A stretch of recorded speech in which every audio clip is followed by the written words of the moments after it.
আমার মনে হয় না একটা স্ট্রে ইনসিডেন্টে সবাইকে সমস্ত কিছুকে নিরাপদ না মনে করাটা ঠিক নয়। It is just one of the incidents. পৃথিবীতে সব জায়গায় এরকম করে অ্যাক্সিডেন্টস হয়, but this has to B strictly ডেল্ট।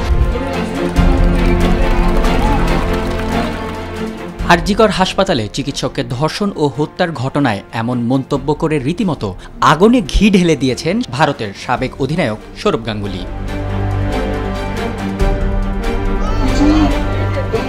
গাঙ্গুলির এমন কথায় রীতিমতো ক্ষেপে উঠেছে তার ভক্তরা। সামাজিক যোগাযোগ মাধ্যমে অনেকে বলছেন দাদা থেকে দালাল, তো কেউ বলছেন নিজের একটি মেয়ে থাকতে কিভাবে এমনটা বলতে পারলেন তিনি। এমনকি গাঙ্গুলিকে উদ্দেশ্য করে কলকাতার জনপ্রিয় অভিনেত্রী শ্রীলেখা মিত্র বলেন, এই মানুষদের চেনার এটাই মোক্ষম সময়, মাথার ওপর থেকে এদের টেনে নামানো উচিত। Sourav, I am really sad that তোমাকে মানুষ যেইভাবে দাদাগিরি, তোমার ক্রিকেট, তোমার মহারাজা, তোমাকে যেই আসনে মানুষ বসিয়েছে, তুমি এটাকে একটা বিচ্ছিন্ন ঘটনা বলছো। তুমি এটাকে একটা বিচ্ছিন্ন ঘটনা বলছো।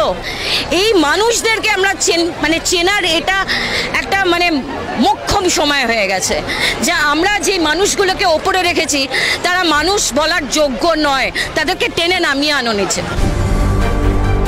সম্প্রতি বাংলাদেশে হয়ে যাওয়া বৈষম্য বিরোধী আন্দোলনে বাংলাদেশের ক্রিকেটের দুই পোস্টার বয় মাশরাফি ও সাকিবও বিক্ষোভকারীদের তোপের মুখে পড়েছিলেন।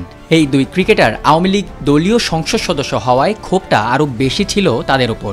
বৈষম্য বিরোধী আন্দোলনকারীদের অভিযোগ ছিল, ক্রীড়া জগতের এই দুই আইকন সাধারণ শিক্ষার্থীদের ওপর হওয়া অন্যায় ও অত্যাচারের বিরুদ্ধে কথা বলেননি কেন।